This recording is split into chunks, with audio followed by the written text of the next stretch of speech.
이번 글에서는 그 중에서도 반짝거렸던 국내 영화 6편을 선정했다. 작품 선정에는 성적도 고려하였지만 그보다는 다양성이 무너지고 있는 영화 산업을 지탱하면서 스스로의 매력을 잘 전달할 수 있도록 연출되었는가에 중점을 두고자 했다.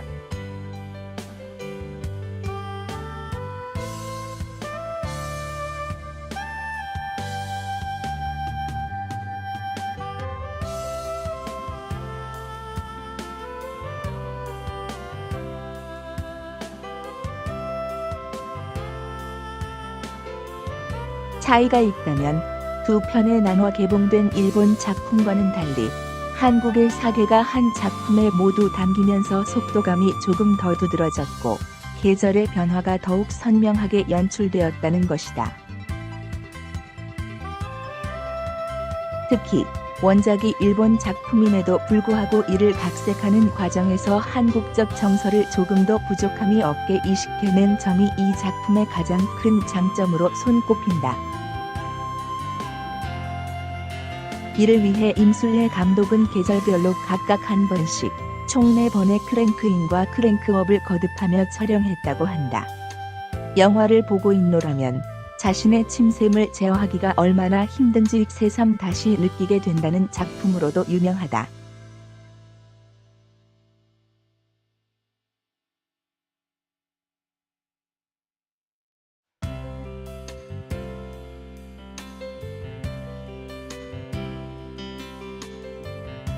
영화는 존재와 믿음이라는 두 가지 화두를 중심에 놓은 상태로 지금 세대가 역류하고 있는 시대의 문제와 방향을 들여다본다.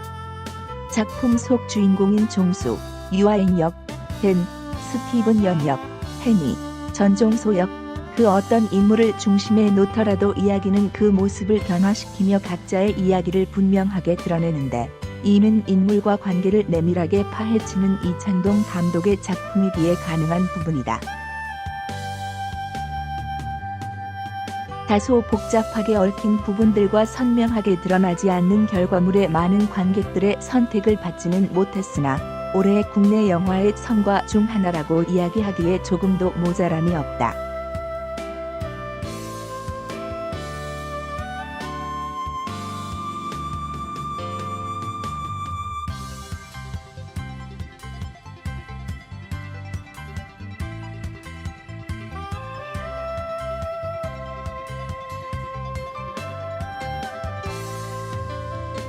다만 그런 선택과 집중이 이 작품의 속도감을 부여하는 것 역시 부정할 수 없는 사실이다. 작품들 가운데 진폭이 크거나 파장의 길이가 촘촘하지는 않으나 호흡이 뛰어난 영화들이 있다. 이 작품 역시 후자에 속한다. 적어도 일관성이라는 측면에서 이 영화는 괜찮은 결과물을 보여준다. 더 이상 만나볼 수 없는 고 김주혁 배우의 엄청난 연기로도 주목을 받은 바 있다.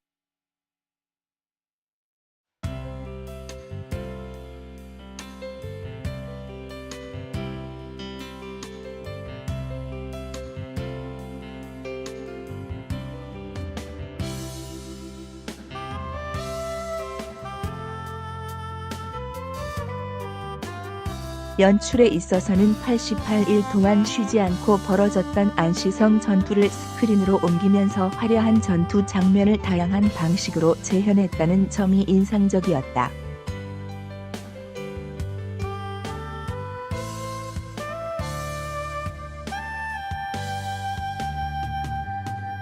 대시 기자날.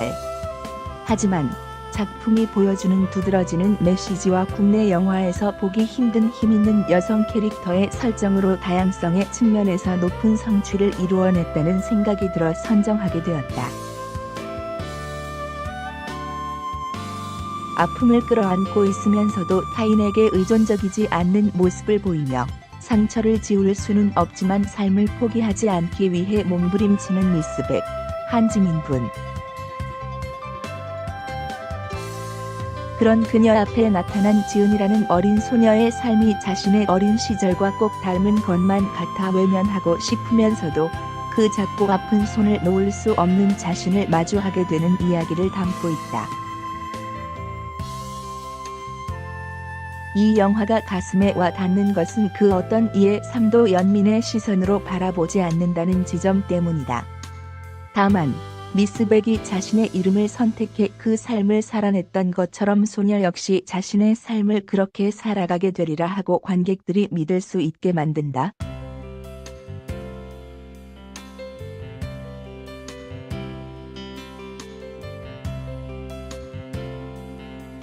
오랜만에 커플 모임에서 핸드폰 통화 내용부터 메시지까지 공유하자는 제안에서 시작된 게임이 모두를 파국으로 몰고 간다는 이 간단한 설정이 이렇게 큰 사랑을 받게 될 것이라고는 누구도 생각하지 못했다.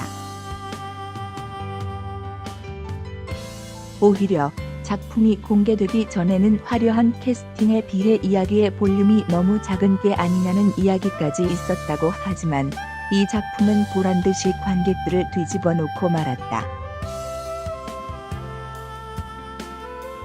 소재의 선택뿐만이 아니라 그 속성을 활용할 이들의 설정까지도 하나의 그림으로 완벽하게 엮어낸 거의 완벽에 가까운 짜임새를 보여주는 작품이다.